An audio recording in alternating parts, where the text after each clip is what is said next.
The vanishing of the Sterling sisters, a 26-year mystery. Unveiled Detective Maria Rodriguez answered the phone at 7:19 a.m. on October 12, 2012. A renovation crew working in the basement of Westbrook High School in Cedar Falls, Iowa, had uncovered something that would resurrect one of the state's most chilling cold cases. "Detective, you need to get down here immediately." Officer Johnson's voice crackled through the radio as Maria pulled into the parking lot of the red brick institution that had educated Cedar Falls residents for nearly 4 decades. The crisp October morning carried the scent of burning leaves as she walked past display cases filled with trophies and photographs celebrating generations of student accomplishments. The construction supervisor, a grizzled man named Pete Kowalski, guided her down a steep staircase to the building's lower level. "We were gutting the old heating system when we broke through this section," Kowalski explained, gesturing toward a recently demolished concrete wall. The space was completely sealed off. Nobody had any idea it existed.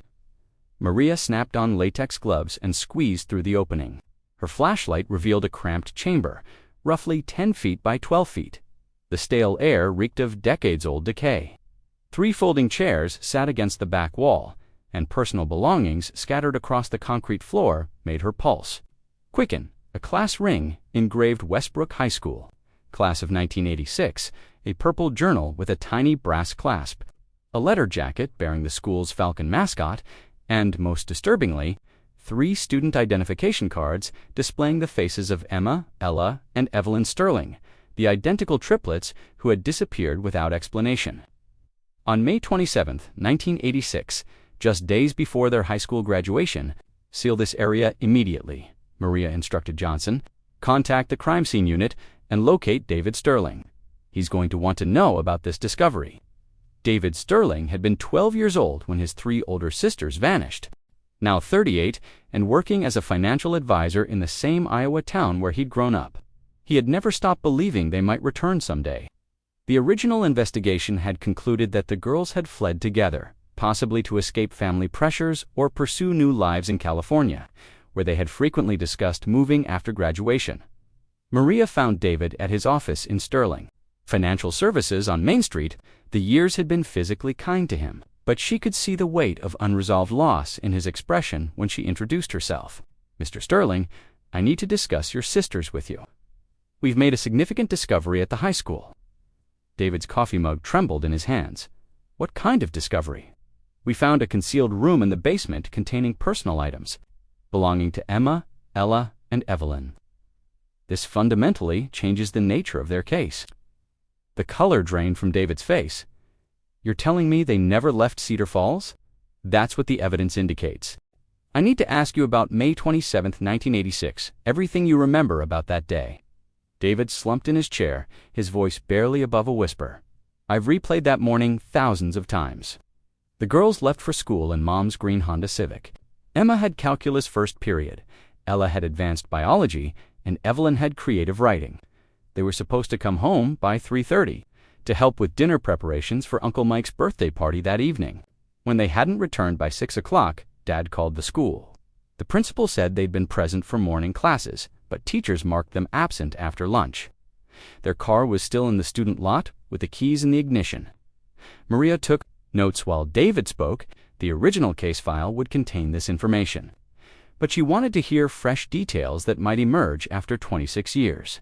"Tell me about their relationships. Boyfriends, close friends, anyone who might have had reason to harm them." That's what made it so baffling. Everyone adored the Sterling sisters. They were popular without being cruel about it. Emma was valedictorian and debate team captain. Ella played varsity volleyball and tutored struggling students. Evelyn wrote for the school newspaper and directed the spring musical. They dated casually, but nothing serious. The police questioned everyone back then who led the original investigation. Detective Carl Weber. He retired about 8 years ago and lives over on Oak Avenue now. Maria recognized Weber's reputation as a meticulous investigator, but the Sterling case had been among his few unsolved mysteries.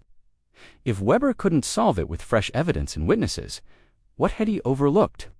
"David, think carefully about the weeks before they disappeared. Did you notice anything unusual about your sisters? Were they worried or acting differently?"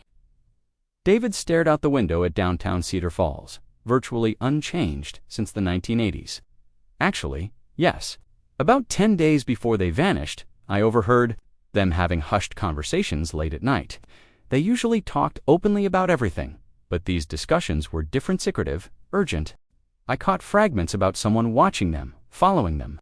When I asked Emma about it, she said they were just discussing graduation party plans. Maria closed her notebook.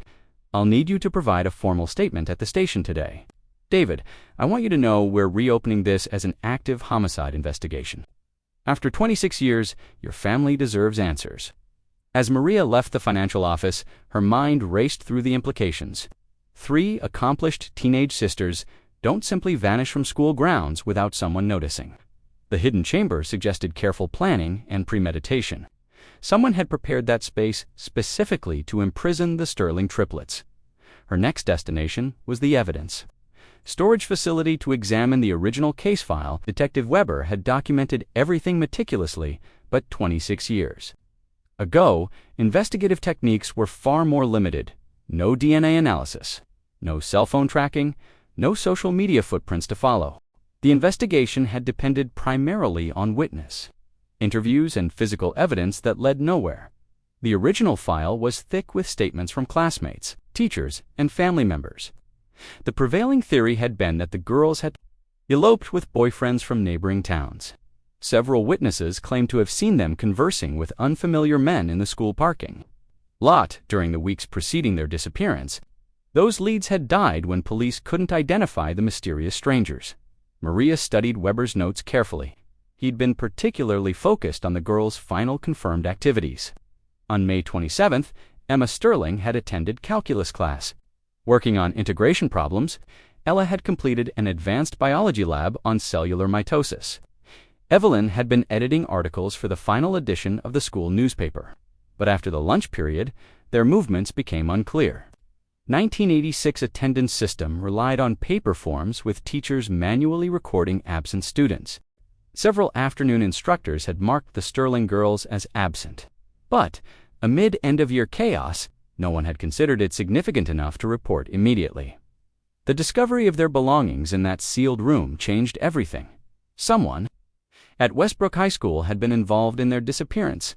Someone with building access, architectural knowledge, and the ability to construct a hidden chamber without detection.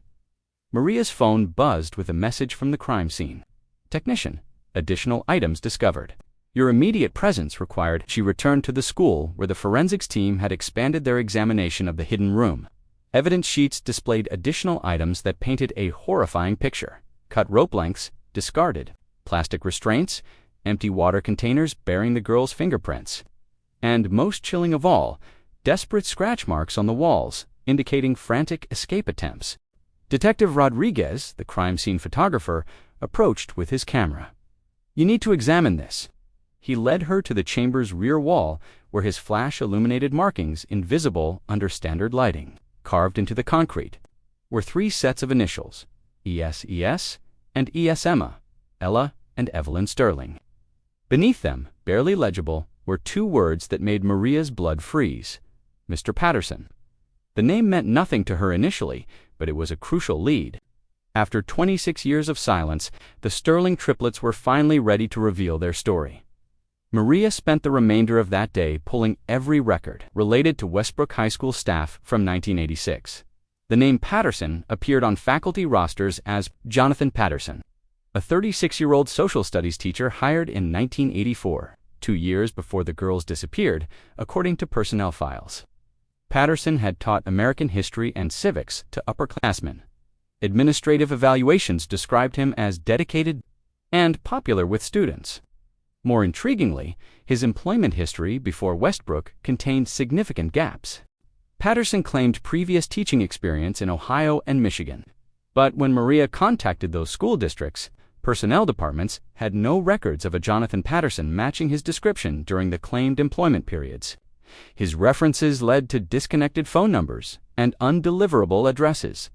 Even more suspicious, Patterson had resigned from Westbrook High School abruptly in July 1986, citing a health emergency requiring relocation to the Pacific Northwest.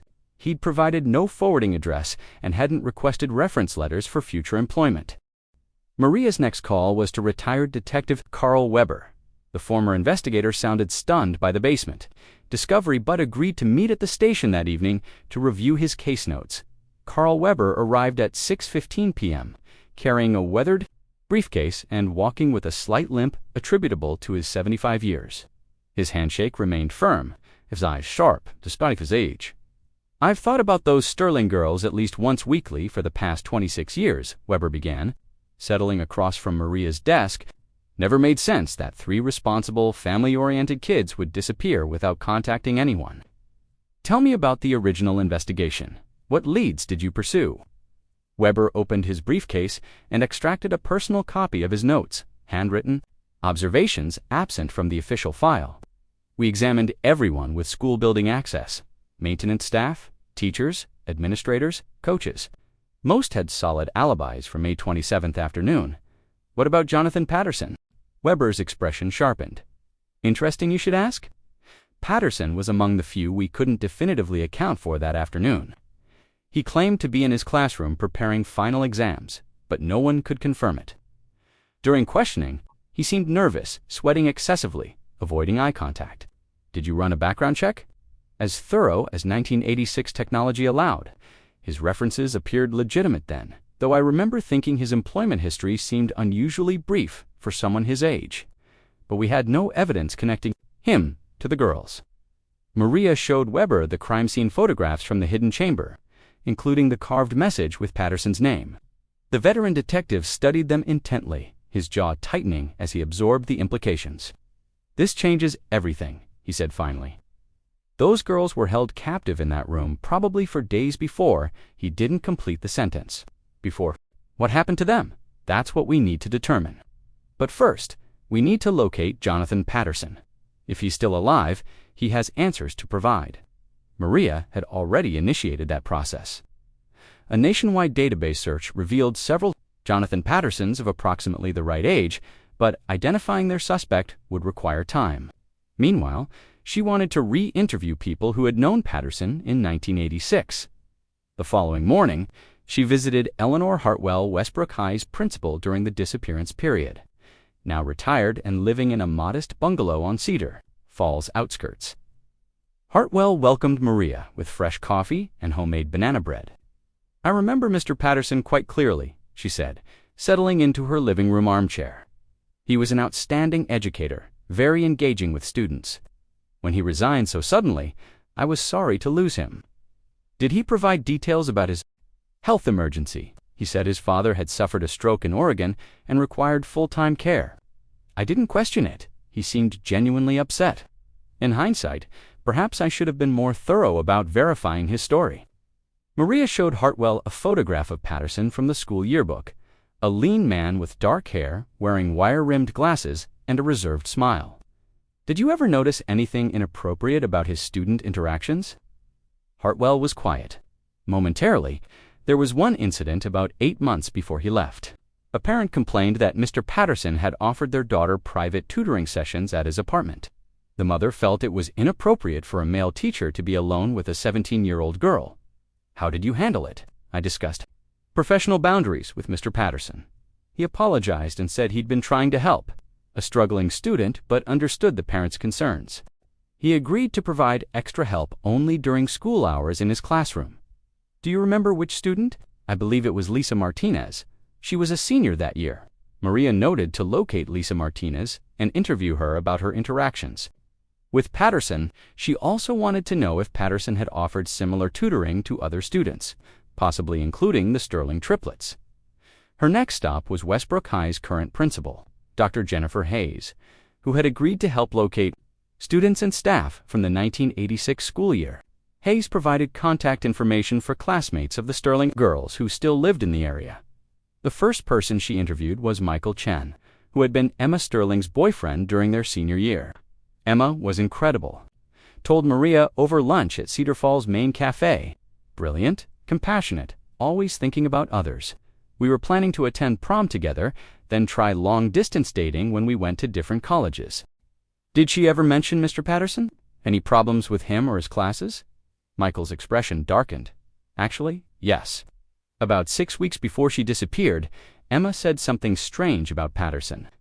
She was helping younger students with history assignments, and she mentioned that Patterson had been asking personal questions about her family and living situation. What kind of questions? Like whether her parents worked late, if she had after-school jobs, when the family was typically home. Emma thought it was odd because the questions didn't relate to her tutoring responsibilities. Did she report this? To anyone? I don't think so. You have to understand back then, students didn't think as much about inappropriate behavior from teachers. We were taught to respect authority figures, not question them. Maria spent the rest of the week conducting similar interviews with other students from the class of 1986. A disturbing pattern emerged. Jonathan Patterson had shown unusual interest in several female students, asking personal questions about their schedules and family situations. He'd offered extra help in tutoring sessions, always suggesting private meetings outside regular school hours. Most alarming, 3 different students recalled Patterson asking specifically about the Sterling triplets in the weeks before their disappearance. He'd inquired about their after-school activities, part-time jobs, and whether they ever stayed late for newspaper work or drama rehearsals. By Friday afternoon, Maria had enough information to confirm that Patterson should be considered the primary suspect in the Sterling disappearance, but finding him after 26 years would prove challenging. Her breakthrough came from an unexpected source: Social Security records. Using Patterson's Social Security number from his Westbrook employment file, Maria traced his movements after leaving the school. He'd worked briefly at a private academy in Washington state from 1987 to 1989, then apparently vanished entirely. No tax returns filed after 1989, no credit applications, no utility accounts, no voter registrations. Either Jonathan Patterson had died, or he'd assumed a new identity to avoid detection. Maria's investigation was about to take a much darker turn. The Washington school where Patterson had worked was Cascade Academy, a small private institution outside Seattle. Maria contacted their current administrators and discovered that the school had closed in 1996 due to enrollment decline. But their records had been transferred to the Washington State Department of Education. After several days of bureaucratic navigation, she obtained Patterson's personnel file from Cascade Academy. The information painted a troubling picture of a man whose behavior had grown, increasingly erratic during his 2-year tenure. Patterson had been hired in September 1987 as a history teacher using his Westbrook experience as his primary reference. But by spring 1989, multiple parental complaints had been filed about inappropriate interactions with students. The file contained 5 separate incident reports, describing Patterson's tendency to detain female students after class for extended periods, his requests for personal information about students' home lives, and his offers of private tutoring at off-campus locations. The final incident report was dated May 18, 1989, exactly 3 years after the Sterling triplets disappeared. A 17-year-old student named Sarah Walsh had reported that Patterson had followed her home from school and attempted to convince her to get into his car for what he described as an urgent discussion about her academic future. Sarah's father had confronted Patterson the following day and threatened police involvement if he didn't stay away from his daughter. Patterson resigned from Cascade Academy that same week. Citing philosophical differences with parents and administration, Maria contacted Sarah Walsh, now Sarah Henderson, at her home in Portland. The conversation was difficult, but illuminating. "I'd tried to forget about Mr. Patterson," Sarah said, her voice tight with remembered fear. "When I saw his name in the incident report you sent, it all came flooding back. He was obsessed with me that entire spring semester, always finding excuses to speak with me privately, asking about my family, wanting to know my schedule outside school. Did he ever try to get you to go somewhere with him multiple times? He said I needed extra help with history and offered to tutor me at his apartment. When I declined, he suggested meeting at the public library or a coffee shop. I always refused, but he kept asking, 'What about the day he followed you home?'" Sarah was quiet momentarily. "That was terrifying. I noticed his car behind me when I left school, but I thought it was coincidence. But he followed me through several turns right to my street. When I reached my house, he pulled over and called out to me, said we needed to discuss my academic future, and it couldn't wait until school the next day. What did you do? I ran inside and told my father. Dad was a big guy, worked in construction, and he didn't tolerate nonsense.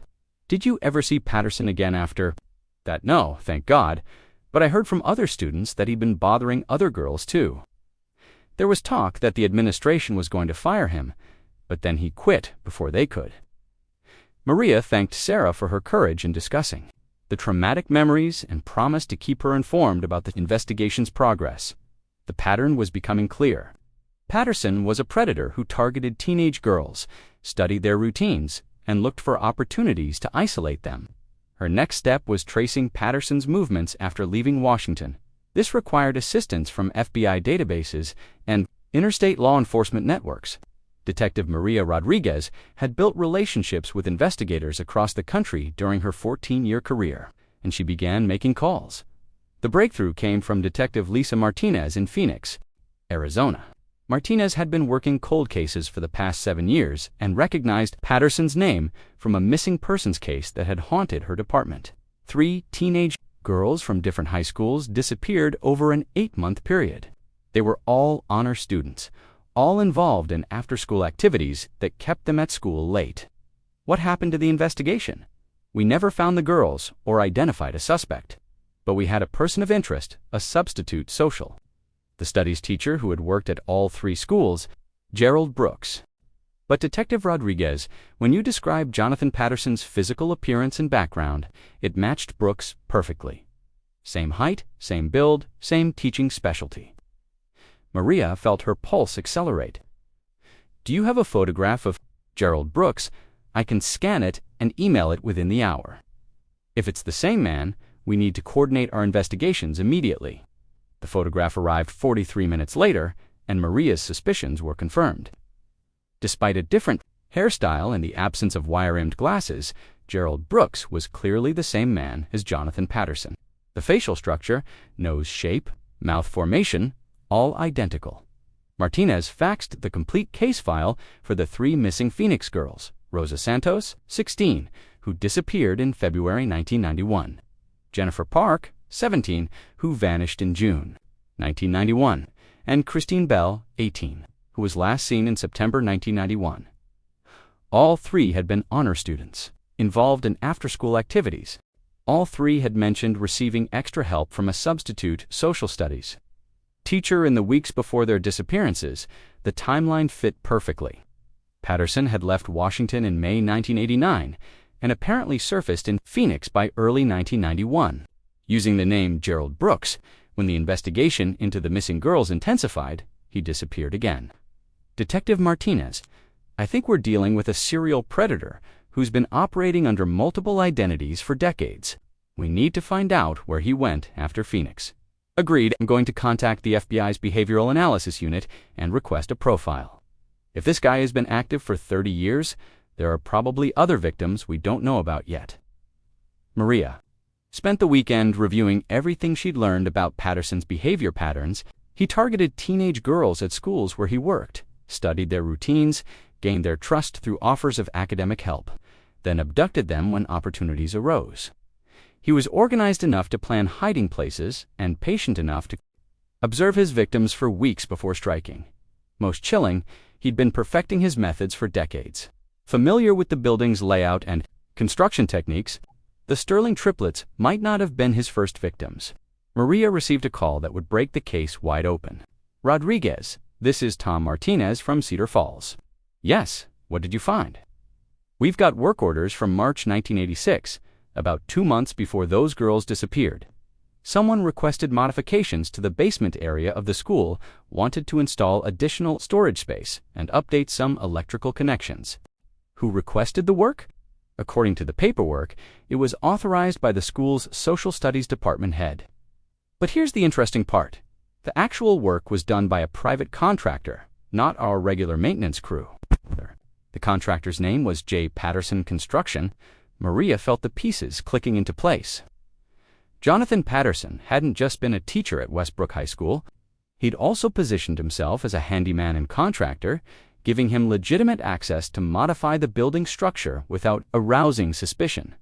The Sterling Triplets had been victims of a carefully planned abduction that had been in preparation for months, And now, 26 years later, Maria was finally going to bring their killer to justice.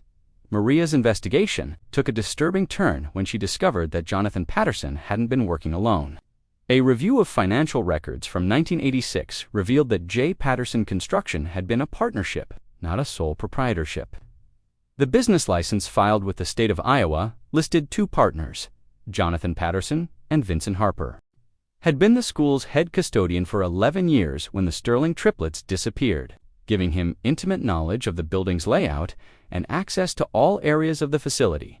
Vincent Harper was still alive, living in a nursing facility 45 miles outside Cedar Falls. At 80 years old, he suffered from moderate dementia, but retained clear memories of events from the 1980s. Maria visited Harper at Riverside Manor on a cold November morning, accompanied by Detective Martinez, who had flown in from Phoenix to assist with the expanded investigation. They found Harper in the facility's recreation room, working on a crossword puzzle and occasionally glancing at a television showing. Morning talk shows. "Mr. Harper, I'm Detective Rodriguez. I'd like to ask you some questions about your time working at Westbrook High School." Harper looked up with cloudy but alert eyes. "I worked there for 27 years. Good job, good people, kept everything running smooth." "Do you remember Jonathan Patterson? He taught social studies there in the mid-1980s. Harper's demeanor changed immediately. His hands began shaking slightly, and he looked away from Maria's direct gaze. "John Patterson. Haven't heard that name in a long time. You two worked together on some construction projects, didn't you?" "We did some work around the school. Nothing major, just improvements here and there." Detective Martinez leaned forward. "Vincent, we found a room in the basement of the school, a hidden room, where 3 students were held against their will. We know you helped build it." Harper's face went pale. He pushed the crossword puzzle away, no longer making any attempt to work on it. "Those girls. I never meant for anyone to get hurt." Maria felt her heart rate increase. This was the first direct admission they'd received from anyone involved in the Sterling case. "What girls are you talking about?" "Vincent, the 3 sisters. The identical ones, who looked so much alike. John said he just wanted to talk to them, help them with their future plans. Said they needed guidance, and their parents weren't providing proper support."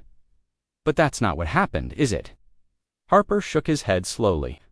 "John had issues with young ladies.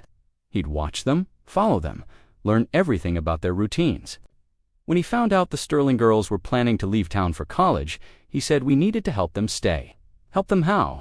"He convinced me we were doing them a favor, said their parents were pushing them too hard, that they needed a safe place to think about their futures without pressure. I built the room thinking it would be temporary, just until John could talk sense into them." Detective Martinez took over the questioning. "Vincent, what happened to Emma, Ella, and Evelyn Sterling?" Harper began crying, tears streaming down his weathered face. "John kept them down there for almost a week. I brought food and water when I could, but John said they needed to understand how much better their lives would be if they stayed in town instead of going away to college." "Did they want to stay?" "No. They cried constantly, begged to be released. The one with the shortest hair, Emma, I think, kept saying she had a scholarship to Northwestern University and couldn't miss her final exams." Maria exchanged glances. With Martinez, the timeline Harper was describing matched their evidence from the hidden room. "Vincent, what happened at the end of that week?" "Make good decisions for themselves." He said we needed to help them find peace. The implications of Harper's words hit Maria like a physical blow. "Are you saying Jonathan Patterson killed the Sterling triplets?" Harper nodded miserably. "He gave them something to drink. Said it would help them sleep peacefully and not worry any more about college or leaving their family. I didn't know what he was planning until it was too late." "What did he do with their bodies?" "We put them in plastic bags and loaded them in John's truck. He said he knew a place where they could rest forever and no one would disturb them." "Where did he take them?" Harper looked confused for a moment, as if trying to grasp a memory that kept slipping away. "The old limestone quarry about 20 miles south of town. John said the water was deep enough that they'd never be found." Maria made rapid notes while Martinez called for a search and recovery team to investigate the quarry Harper had mentioned. After 26 years underwater, there might not be much physical evidence remaining, but modern forensic techniques could potentially identify remains even in challenging conditions. "Vincent, We need to know everything about Jonathan Patterson. Where did he go after he left Cedar Falls? Did he stay in contact with you? He disappeared right after the girls. Said he was moving to Seattle, but he'd write to me. I got a few letters over the years, always from different places. Washington, Arizona, Nevada. He said he was still teaching, still helping young people make better life choices. Do you still have those letters? My son cleaned out my house. When I moved here, he might have saved some of my old papers in storage. Maria obtained contact information for Harper's son. Michael Walsh, coincidentally, the nephew of retired detective Carl Weber. Michael agreed to search his storage unit. For any correspondence from Jonathan Patterson, 3 days later, Michael called with significant news. He'd found a box containing 15 letters from Patterson, spanning from 1987 to 2004. The letters revealed his movements across the western United States and provided crucial evidence of his ongoing predatory behavior. In a 1991 letter postmarked, "From Phoenix," Patterson had written, "The work here is very rewarding. I've been able to help several young ladies understand that their dreams of leaving home were unrealistic. They're much happier now that they've accepted guidance." A 1996 letter from Las Vegas contains similar coded language. "The desert is peaceful. It's a good place for young people to find rest when they're confused about their futures." The most recent letter, dated 2004, had been sent from a small town in Montana. "I found the perfect community here, very family-oriented with traditional values. The local high school appreciates my dedication to helping students make wise choices." About their lives, Maria immediately contacted law enforcement in every location mentioned in Patterson's letters. The response was overwhelming and horrifying. 16 different jurisdictions reported unsolved missing persons cases involving teenage girls that matched Patterson's pattern of operation. The FBI's Behavioral Analysis Unit confirmed what Maria had feared. Jonathan Patterson, operating under at least 7 different identities, had been one of America's most prolific serial killers for nearly 3 decades, but the investigation was far from over. The letter from Montana was less than a decade old, which meant Patterson might still be alive and active. Finding him would require a coordinated effort involving multiple law enforcement agencies and the full resources of the federal government. The Sterling triplets were finally going to receive justice. But they wouldn't be his only victims to find peace. The FBI's National Crime Information Center database revealed that a man matching Jonathan Patterson's description had been using the identity Timothy Barnes in Whitefish, Montana. Since 2003, Barnes worked as a substitute teacher and part-time handyman. Living in a secluded cabin on the outskirts of town, Detective Maria Rodriguez received authorization to lead a joint task force including FBI agents, Montana State Police, and local law enforcement. The plan was to conduct surveillance on Barnes while gathering evidence to confirm his identity as Jonathan Patterson. Special Agent Carlos Santos, the FBI's lead investigator, briefed the task force team at a command center established in California. "Our subject has demonstrated extreme caution and planning in previous operations. We need to assume he's aware that law enforcement could eventually track him down, which means he likely has contingency plans for escape." The surveillance team positioned themselves around Barnes's neighborhood on November 18, 2012. His cabin was isolated, sitting on 10 acres of wooded property with limited visibility from neighboring homes. Perfect location for someone who needed privacy for illegal activities. Agent Santos coordinated with Maria to review everything they knew about Barnes's current identity. Timothy Barnes had been employed by 4 different high schools in the area over the past decade, always as a substitute teacher, specializing in social studies classes. School administrators described him as knowledgeable and reliable, though somewhat withdrawn in his interactions with faculty. More concerning were personnel notes from his most recent position at Whitefish High School. 3 different teachers had reported that Barnes seemed to show unusual interest in female students, asking detailed questions about their academic performance and family backgrounds. "He's still hunting," Maria observed during the briefing. "Even at 76 years old, he's continuing the same pattern of behavior." The surveillance team's first major break came on November 20th. Barnes left his cabin at 3:45 p.m. and drove to Whitefish High School, where he parked across from the student parking lot. Using telephoto lenses, investigators photographed him. Apparently, watching students as they left school, over the course of an hour, Barnes focused his attention on 3 different girls, following their movements with his eyes and occasionally making notes in a small notebook. Barnes started his engine and slowly followed the bus route. The surveillance team maintained careful distance while Barnes drove behind the school bus for nearly 15 miles. When the bus stopped to let off the red-haired girl at a rural intersection, Barnes parked his truck and watched her walk down a dirt road toward an isolated farmhouse. Agent Santos made an immediate decision to intervene. The pattern was too familiar, too dangerous to allow to continue. If Barnes was planning another abduction, they couldn't risk waiting for him to act. All units were moving in now.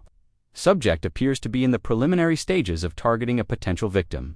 As FBI agents surrounded Barnes's truck, Maria approached from the passenger side with her weapon drawn but not immediately visible. Barnes sat calmly behind the wheel, showing no sign of surprise or panic at being confronted by law enforcement. Timothy Barnes. Maria called out, "I'm Detective Rodriguez with the Iowa State Police. I need you to step out of the vehicle with your hands visible." Barnes turned to look at her with pale gray eyes that seemed completely devoid of emotion. "I think there's been some mistake, Detective. I was just driving home from the grocery store. Sir, we observed you following a school bus and watching a minor child. We need to speak with you about your activities. I have every right to drive on public roads. I wasn't doing anything illegal." Agent Santos approached the driver's side. "Mr. Barnes, or should I call you Jonathan Patterson, we need to discuss some events that occurred in Iowa in 1986. For the first time, Barnes's expression changed. His eyes narrowed slightly, and Maria caught a glimpse of the calculating intelligence that had allowed him to evade capture for 26 years. "I don't know anyone named Jonathan Patterson. My name is Timothy Barnes, and I've lived in Montana for nearly 10 years. "That's interesting," Maria replied, "because we have physical evidence linking Jonathan Patterson to the disappearance of 3 teenage girls. We also have a witness who's provided detailed information about your involvement in their deaths." Barnes remained silent, but Maria noticed his hands gripping the steering wheel more tightly. She continued, "We found the room where you held Emma, Ella, and Evelyn Sterling. We know about your construction business with Vincent Harper. We've traced your movements from Iowa to Washington to Arizona to Nevada and finally here to Montana." "You can't prove anything," Barnes said quietly. "It's been too long. Evidence deteriorates. Witnesses forget details. Memories become unreliable." Agent Santos leaned closer to the truck window. "Actually, Mr. Patterson, we can prove quite a lot. Modern forensic techniques are much more advanced than they were in 1986, and Vincent Harper's memory of those events is crystal clear." Barnes was quiet for a long moment, staring straight ahead through his windshield. When he finally spoke, his voice was completely calm. "Vincent always was weak-minded. I told him years ago that our work was too important to be undermined by guilt or second thoughts." Maria felt a chill run down her spine. Barnes had just confirmed his identity in connection to the Sterling case without realizing it. "What work are you referring to?" "Helping young people make better choices.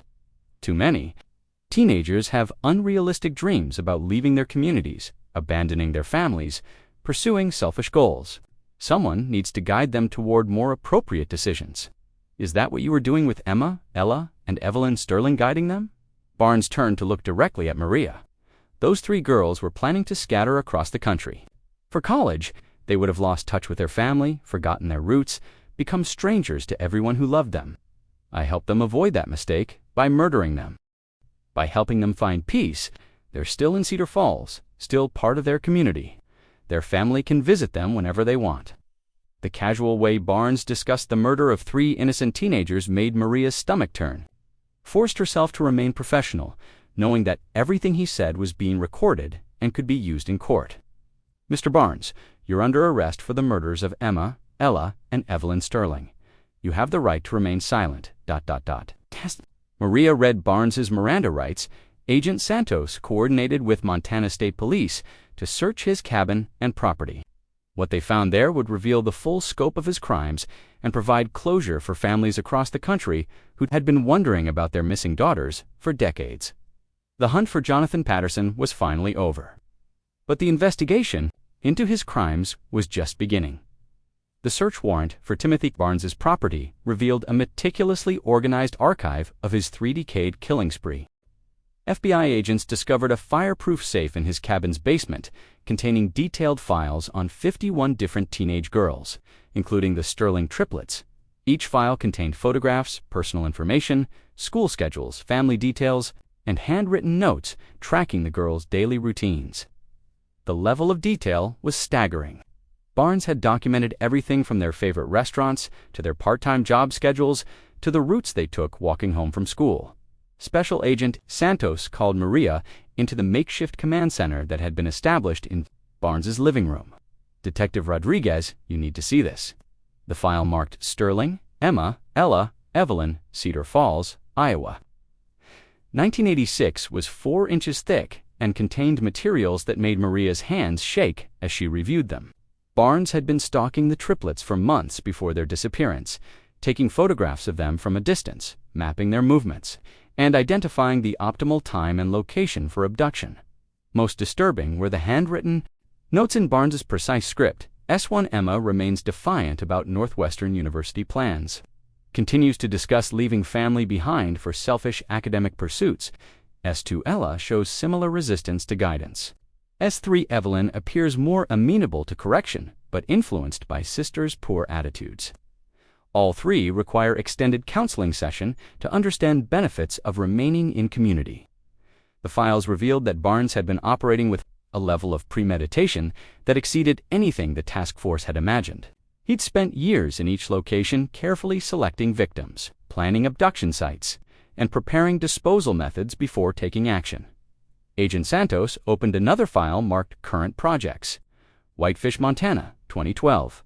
Maria's blood ran cold as she recognized the red-haired teenager they'd seen Barnes watching at the high school. Her name was Ashley Mitchell, age 17, senior class treasurer and varsity track athlete. Barnes's notes on Ashley were extensive. Subject maintains unrealistic expectations about attending University of Colorado. Parents supportive of departure. From community requires intervention to prevent family separation. Subject walks alone from bus stop to residence 2 days per week. Optimal intervention window: Tuesday, Thursday afternoons between 4 o'clock to 4:15 p.m. He was planning to take her this week, Maria realized. If we hadn't arrested him today, Ashley Mitchell would have disappeared just like the Sterling girls. The search team made additional horrifying discoveries throughout Barnes's property. In his garage, they found a modified van with no rear windows, soundproof insulation, and restraint systems built into the floor.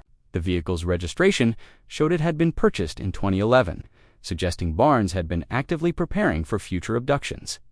Most chilling was a hand-drawn map of the western United States showing the locations of 19 different quarries, abandoned mines, and remote lakes. Each location was marked with a number corresponding to files in Barnes's archive.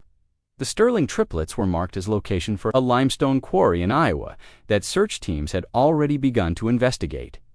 Agent Santos coordinated with law enforcement across multiple states to begin recovery operations at each of Barnes's marked disposal sites. The logistics were staggering: 19 different crime scenes, spanning 3 decades and covering thousands of square miles. Meanwhile, Maria focused on interrogating Barnes himself. Despite being caught with overwhelming evidence, he remained calm and seemed almost eager to discuss his crimes. A forensic psychologist had warned the interrogation team that Barnes likely viewed himself as performing a public service and would be proud of his work. The interrogation room at the Montana State Police headquarters was sparse and functional. Barnes sat across from Maria with his hands folded calmly on the metal table, showing no signs of stress or remorse. "Jonathan, we've seen your files. We know about all 51 girls. Help us understand why you felt it was necessary to kill them," Barnes corrected her immediately. "I didn't kill anyone, Detective Rodriguez.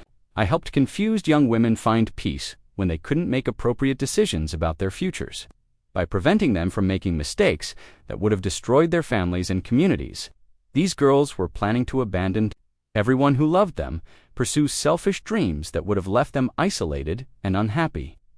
Maria tried a different approach. What about their right to choose their own paths in life? Barnes's expression became condescending, as if he were explaining something obvious to a child. Children don't have the wisdom to make major life decisions. Detective, that's why adults provide guidance.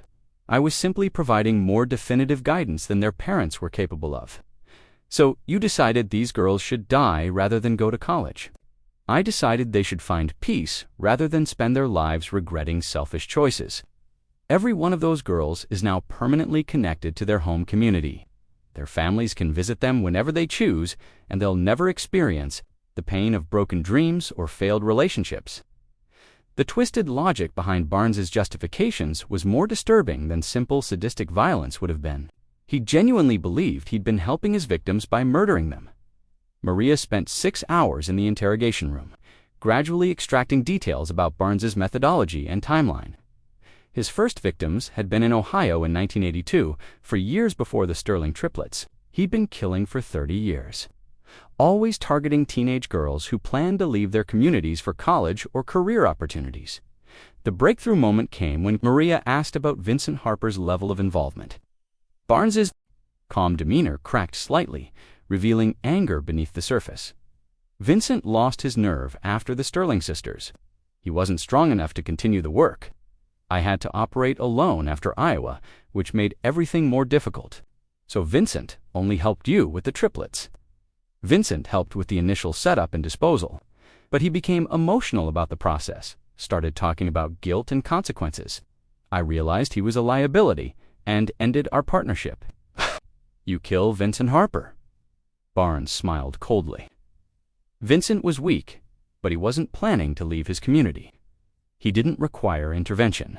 The interrogation revealed that Barnes had been operating entirely alone since 1986, which explained why his crimes had become more geographically dispersed and his methods more refined. Without a partner, he'd been forced to develop sophisticated techniques for surveillance, abduction, and body disposal. As the interrogation concluded, Barnes made one final statement that would haunt Maria for years. Detective Rodriguez, you think you've stopped something terrible, but you've actually prevented something beautiful. Those 51 girls will remain forever young, forever connected to their families, forever free from the disappointments that adult life would have brought them. I gave them the greatest gift anyone could receive.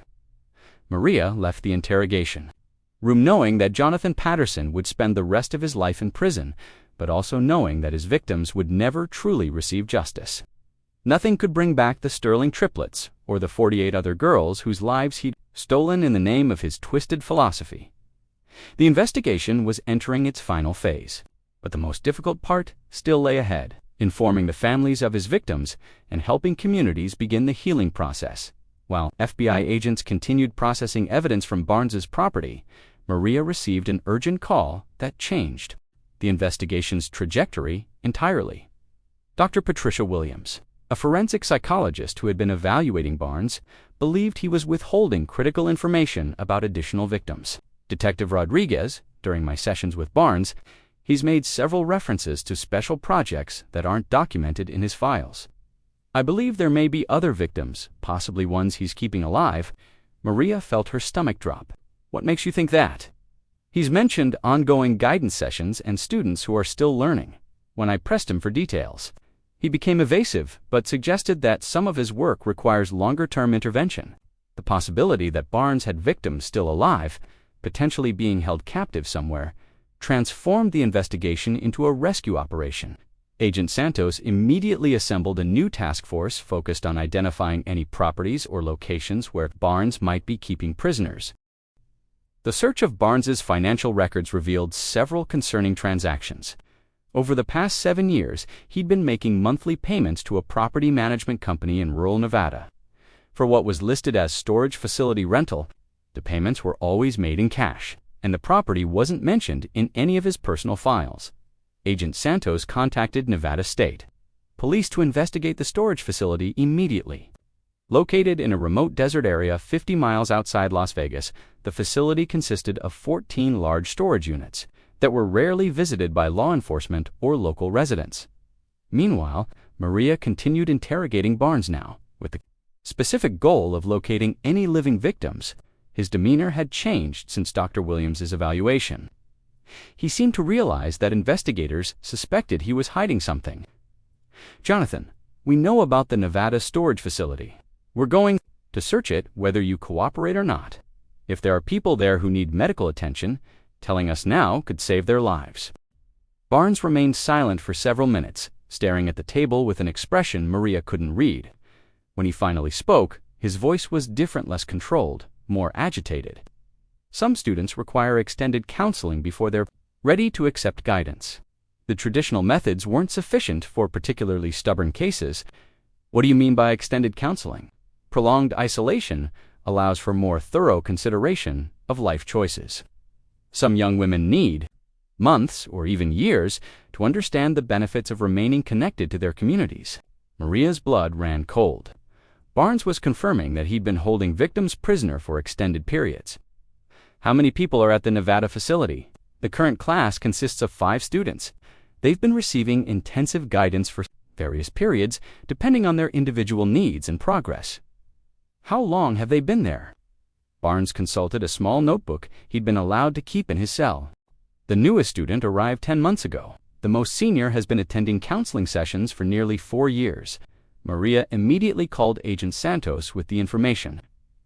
The Nevada search team was already en route to the storage facility, but now they knew they were looking for 5 people who had been held captive for months or years. The race to reach the facility became critical when Barnes mentioned that the students received food and water deliveries on a specific schedule. If he didn't make his next scheduled visit, which was due in 4 days, the captives would begin to starve. Agent Santos coordinated with local authorities in Nevada to expedite the search operation. The storage facility was located in an area with limited cell phone coverage and no nearby residences, making it an ideal location for holding people without risk of discovery. At 4:12 p.m. Nevada time, the search team reached the facility and found Barnes's storage unit. The massive metal door was secured with multiple locks and reinforced with additional steel plating, using cutting equipment. They breached the entrance and discovered a scene that would haunt investigators for the rest of their careers. The storage unit had been converted into a makeshift prison with 5 separate compartments, each barely large enough for a person to lie down. 4 of the compartments contained young women who were barely alive, severely malnourished, dehydrated, and showing signs of prolonged psychological trauma. The 5th compartment was empty, but recent evidence suggested it had been occupied. Until very recently, Agent Santos called Maria with the devastating update. "We found for survivors, Detective Rodriguez, all female, aged approximately 19 to 23. They're being transported to University Medical Center in Las Vegas for emergency treatment." "What about the 5th person?" Barnes mentioned. "There are signs that someone was held in the 5th compartment, but they're not here now. We're expanding the search to the surrounding area." The 4 survivors were identified as Jessica Martinez, 20, missing from Salt Lake City since December 2011. Amanda Foster, 22, missing from Denver since October 2009. Samantha Chen, 19, missing from Portland since July 2011. And Jennifer Walsh, 21, missing from Reno since March 2010. Each had been abducted using Barnes's standard methodology, approached while walking alone, offered assistance or academic help, then incapacitated and transported to Nevada.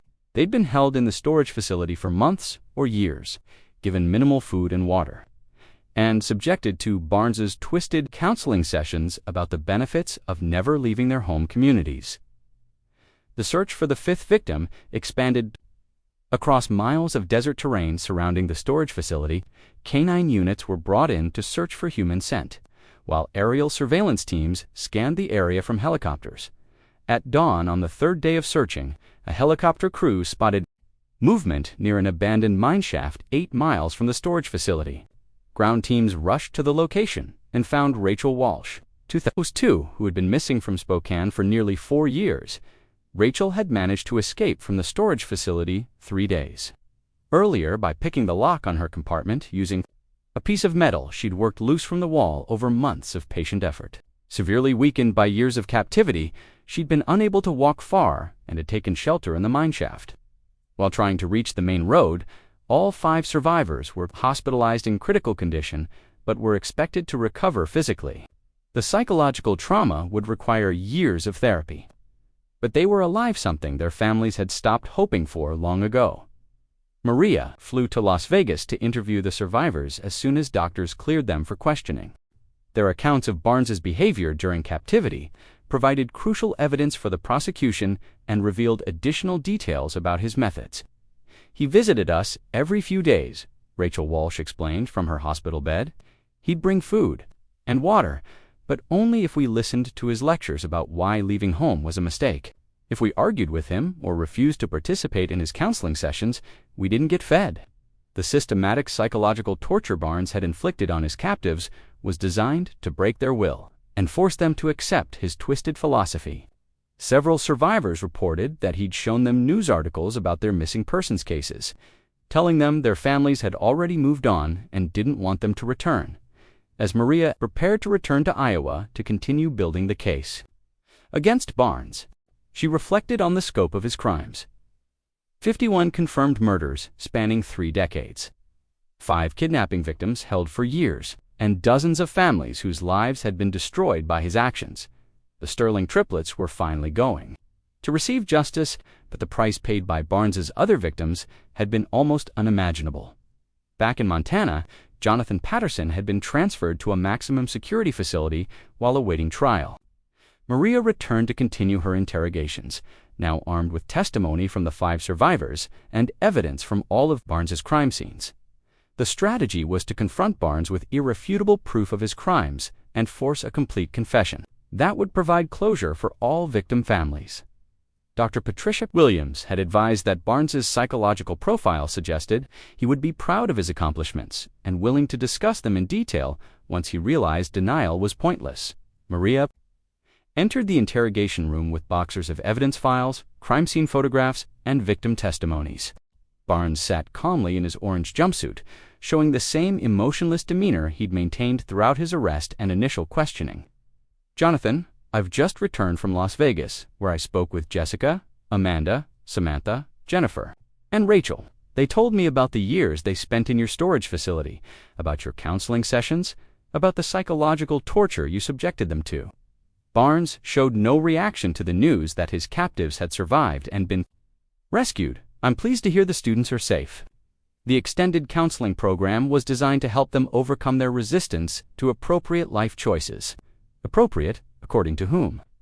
"You decided that 5 young women should be imprisoned for years because they wanted to attend college or start careers. I provided them with time and space to reconsider decisions that would have harmed their families and communities.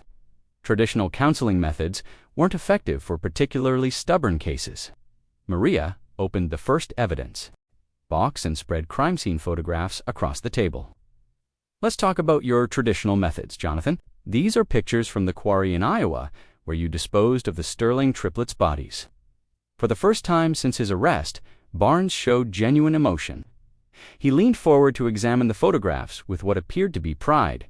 The Sterling sisters were beautiful girls, very intelligent, very determined in their academic pursuits.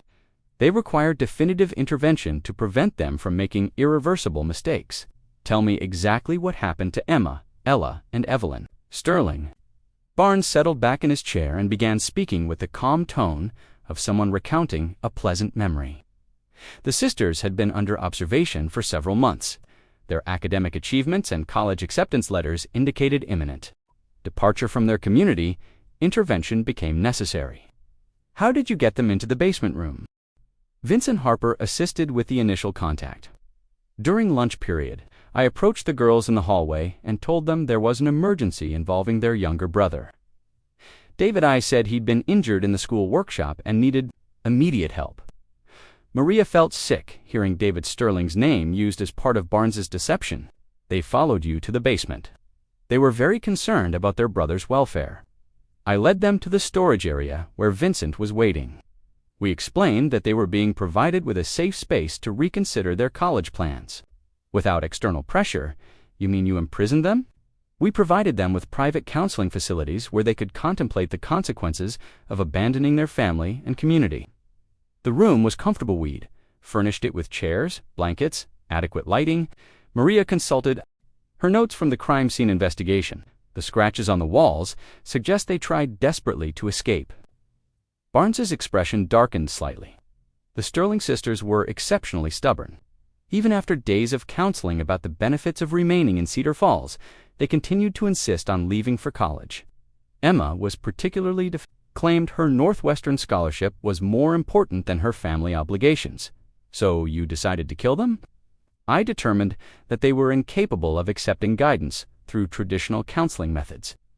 They required a more definitive intervention to ensure they remained permanently connected to their community.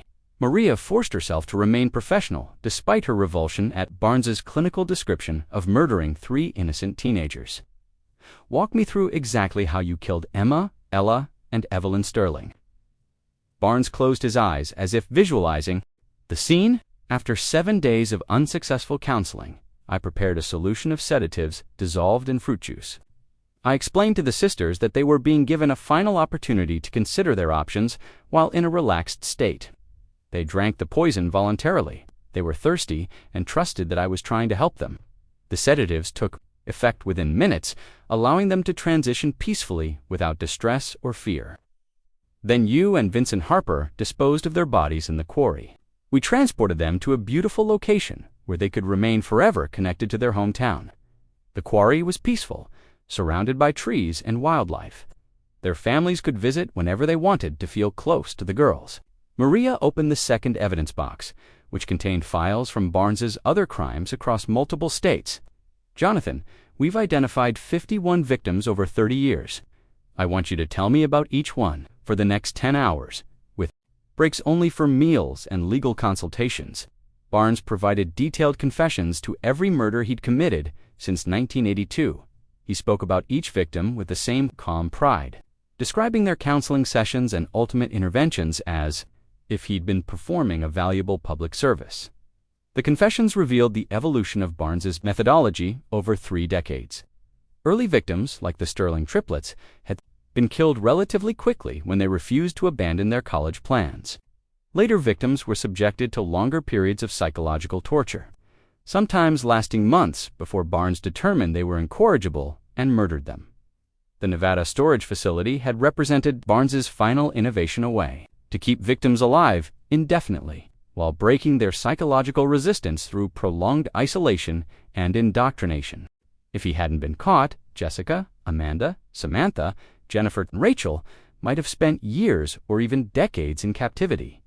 Agent Santos joined the interrogation for its final phase, when Barnes was asked to provide specific details about body disposal sites for victims whose remains hadn't yet been recovered. Using maps and geographic databases, he directed search teams to 19 different locations across the western United States. Each location was chosen for its beauty and permanence, Barnes explained.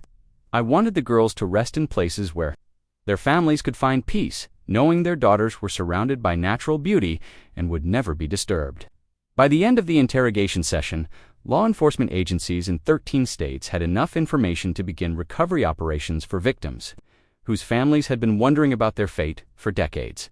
The Sterling triplets would finally be returned to their family for proper burial, along with dozens of other young women whose lives had been stolen by Jonathan Patterson's twisted philosophy. As Maria prepared to leave the interrogation room, Barnes made one final statement that summarized his complete lack of remorse. Detective Rodriguez, I hope you understand that everything I did was motivated by love. Love for the families who would have been abandoned. Love for the communities that would have lost their brightest young women. Love for the girls themselves who would have faced disappointment and failure in the world beyond their homes. Maria looked directly into Barnes's pale gray eyes and delivered her response. Jonathan Patterson, what you call love, the rest of us call evil. You destroyed 51 young lives and countless families because you couldn't bear the thought of women making their own choices. You're not a counselor or a helper, you're a monster who will spend the rest of his life in prison. The interrogation was complete. Jonathan Patterson had confessed to being one of America's most prolific serial killers, and justice for the Sterling triplets was finally within reach. The recovery operations across 13 states began simultaneously in January 2013, coordinated by a joint FBI task force that had grown to include over 300 investigators. Maria traveled to Iowa to oversee the search for the Sterling triplets' remains at the quarry Barnes had identified. the limestone quarry south of Cedar Falls had been abandoned since the 1970s and filled with decades of runoff water. Professional diving teams with specialized equipment for underwater recovery operations worked in challenging conditions, near freezing water temperatures, limited visibility, and uncertain terrain. David Sterling insisted on being present during the search. Despite Maria's warnings about the emotional difficulty of the process, now 40 years old, he'd waited 26 years for definitive answers about his sister's fate. "I need to be here," David told Maria as they stood at the quarry's edge, watching the dive teams prepare their equipment. "Emma, Ella, and Evelyn deserved better than being hidden away like this. The least I can do is make sure they're brought home with dignity." The search took for days. On January 18, 2013, divers located 3 sets of remains in weighted plastic bags on the quarry floor, exactly as Barnes had described. Forensic examination confirmed they were the Sterling triplets, identified through dental records and DNA analysis. More importantly, the forensic evidence corroborated every detail of Barnes's confession. The sedatives he described were found in tissue samples. The manner of wrapping and weighting the bodies matched his account precisely. There was no doubt that Jonathan Patterson had murdered Emma, Ella, and Evelyn Sterling in May 1986. While the Iowa search concluded successfully, recovery operations in other states yielded varying results. Some victims' remains were found exactly where Barnes had indicated. Others had been disturbed by environmental factors or development projects over the decades. For victims' bodies were never located. Despite extensive searching, Maria coordinated with victim families across the country to ensure they received regular updates about the recovery operations. The emotional toll was enormous. Families who had maintained hope for decades were finally receiving definitive answers about their daughters' deaths. The investigation also revealed additional crimes Barnes hadn't initially confessed to.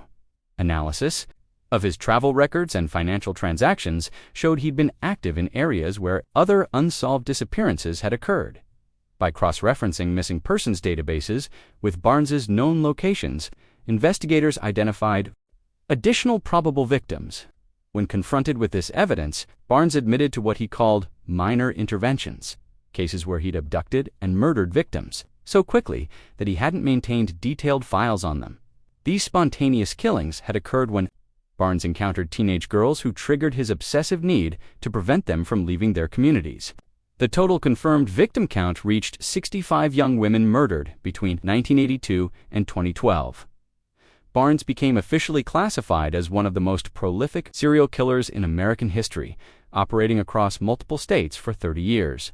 Without detection, Dr. Patricia Williams continued her psychological evaluation of Barnes throughout the investigation. Attempting to understand how he developed such an elaborate justification system for mass murder, her final report provided crucial insights for law enforcement agencies developing profiles of similar offenders. Barnes exhibits classic symptoms of delusional disorder, combined with extreme control issues relating to women and authority. Turiddy wrote his elaborate philosophical framework allowed him to commit horrific crimes while maintaining a self-image as a helpful counselor and community protector. He genuinely believes his actions were beneficial, which makes him particularly dangerous and essentially untreatable. The psychological profile explained how Barnes had been able to maintain his facade as a dedicated teacher and helpful community member while secretly operating as a predator. His ability to compartmentalize his criminal activities from his public persona had allowed him to evade suspicion for decades. Maria worked closely with prosecutors in Iowa to build the strongest possible case against Barnes for the Sterling murders. Since he'd confessed to the crimes and provided detailed information about his methods, the legal proceedings focused on ensuring he received the maximum possible sentence. The prosecution team decided to seek life imprisonment without possibility of parole on 3 counts of first-degree murder. Iowa had abolished the death penalty. But the life sentences would ensure Barnes never had another opportunity to harm innocent people. Similar prosecutions were being prepared in multiple states. For Barnes's other confirmed murders, legal experts predicted he would face over 200 criminal charges across 13 different jurisdictions, making it certain that he would die in prison regardless of the outcome of any individual trial. Throughout the legal preparations, Maria maintained regular contact with David Sterling and other victim family members. The process of bringing Barnes to trial would require many of them to testify about their loved ones and the impact of their deaths, reopening emotional wounds that had never fully healed. "I want to face him in court," David told Maria during one of their meetings. "I want Barnes to hear about the lives he destroyed when he killed my sisters." Emma was going to be a pediatric nurse. Ella wanted to be a veterinarian. Evelyn was planning to study journalism, to give voice to people who couldn't speak for themselves. The tragic irony wasn't lost on Maria. Evelyn Sterling had intended to dedicate her life to advocacy journalism, but instead became the victim of someone whose psychological disorders had driven him to commit unspeakable crimes. As the investigation entered its final phase, Maria reflected on the scope of Barnes's impact. 65 confirmed murders, 5 survivors rescued from captivity, dozens of families finally receiving answers about their missing daughters, and communities across the country grappling with the realization that a predator had operated among them for decades. The Sterling triplets had been Barnes's 4th, 5th, and 6th victims, killed with the help of Vincent Harper in a basement room at their own high school. Their case had taught Barnes important lessons about victim selection, body disposal, and avoiding detection that he'd applied to decades of subsequent murders. In a twisted way, Emma, Ella, and Evelyn Sterling had been the key to stopping one of America's most dangerous serial killers. The discovery of their hidden prison in 2012 had finally brought their killer to justice and ended his 30-year reign of terror. The final chapter of their story was about to begin. On April 22, 2013, Jonathan Patterson was sentenced to life. Imprisonment without the possibility of parole for the murders of Emma, Ella, and Evelyn Sterling.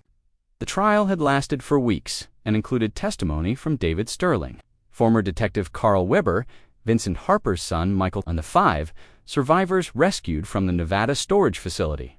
Judge Patricia Morrison delivered the sentence in a packed courtroom that included family members of victims from across the country.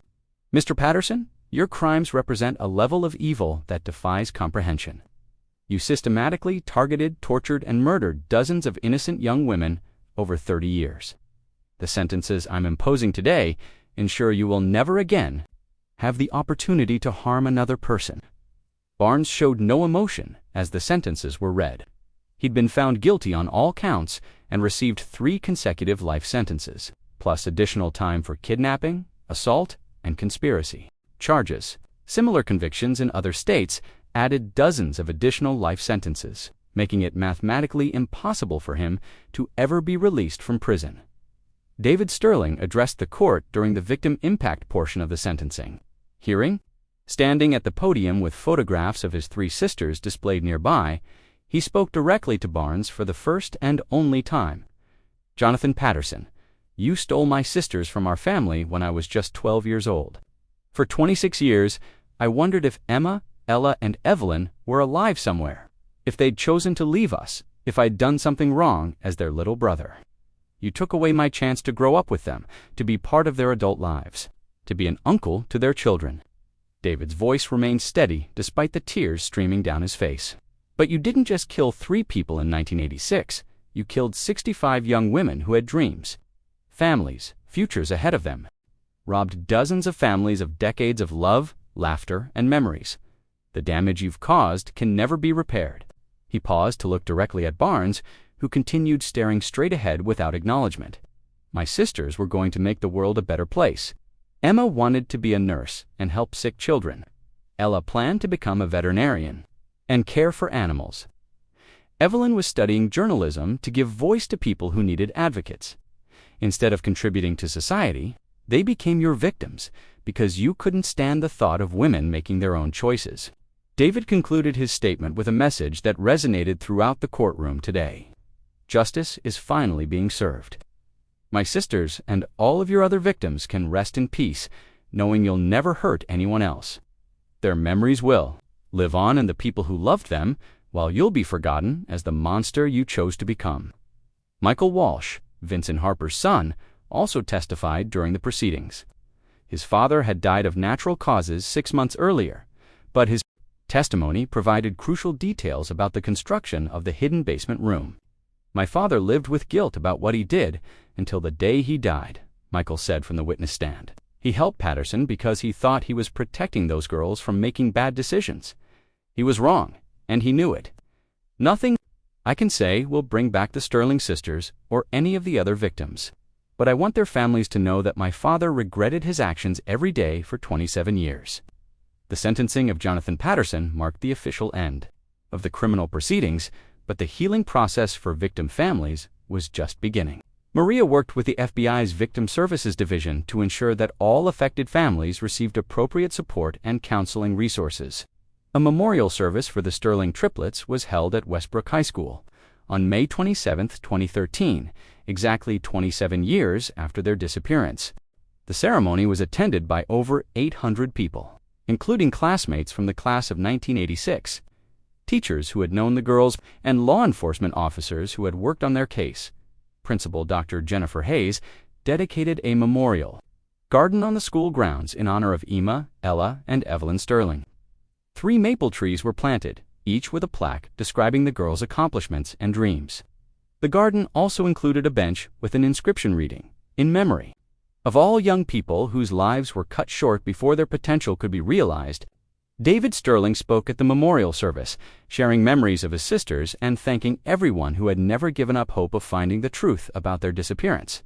Emma, Ella, and Evelyn would be amazed by how many people cared enough to keep searching for answers all these years. They're finally home, and they can rest knowing that the person who hurt them will never hurt anyone else.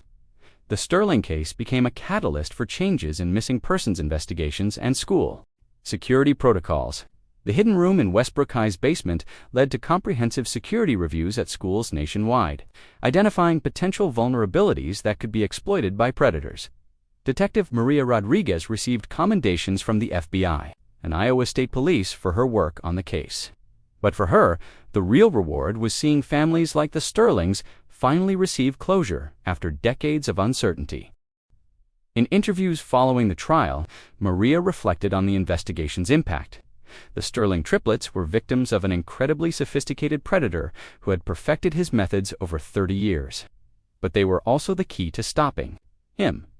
When we found that hidden room in 2012, Emma, Ella, and Evelyn were finally able to tell their story and bring their killer to justice.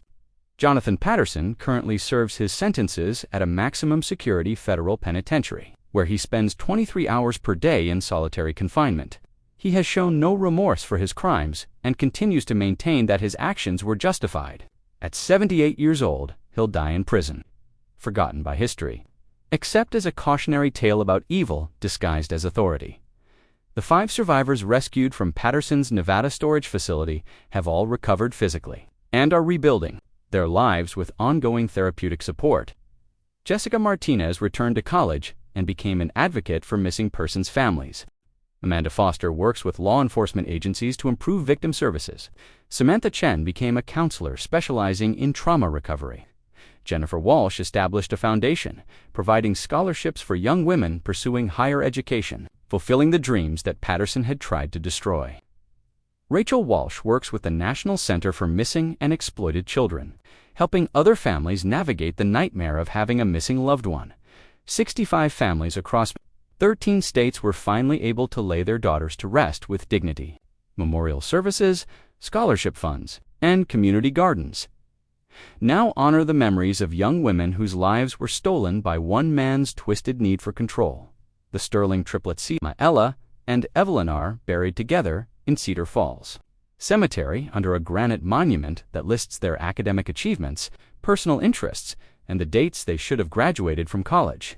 Their graves are regularly visited by family members, former classmates, and people who never knew them personally but were touched by their story.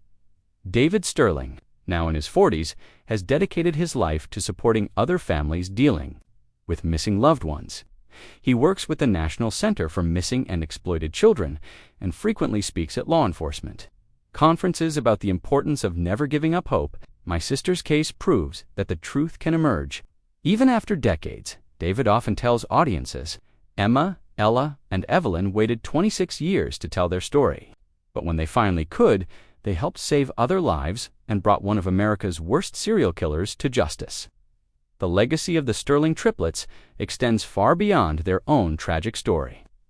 Their case led to improvements in missing persons investigations, enhanced school security protocols, better training for educators about recognizing predatory behavior, and increased awareness of the sophisticated methods used by long-term serial offenders. Most importantly, their story serves as a reminder that every missing person represents someone's beloved daughter, sister, or friend. The Sterling triplets were honor students with bright futures who became victims of evil. But their final act was helping to ensure that Jonathan Patterson could never hurt anyone else. In Cedar Falls, Iowa, the Sterling Memorial Garden blooms every spring with flowers planted by community volunteers who want to ensure that Emma, Ella, and Evelyn are never forgotten. The 3 maple trees planted in their honor grow taller each year, standing as permanent, symbols of lives that were cut short, but memories that will endure forever. The case of the missing Sterling triplets is officially closed, but their impact on the people who loved them and the strangers who were touched by their story continues to grow. Sometimes justice takes decades to arrive, but when it finally comes, it can illuminate the darkness and help heal even the deepest wounds. Emma, Ella, and Evelyn Sterling are finally at peace, knowing that the truth has been told and their killer will never harm anyone else. Their story will be remembered not just as a tale of tragedy, but as proof that love, persistence, and dedication to justice can ultimately triumph over even the most sophisticated forms of evil.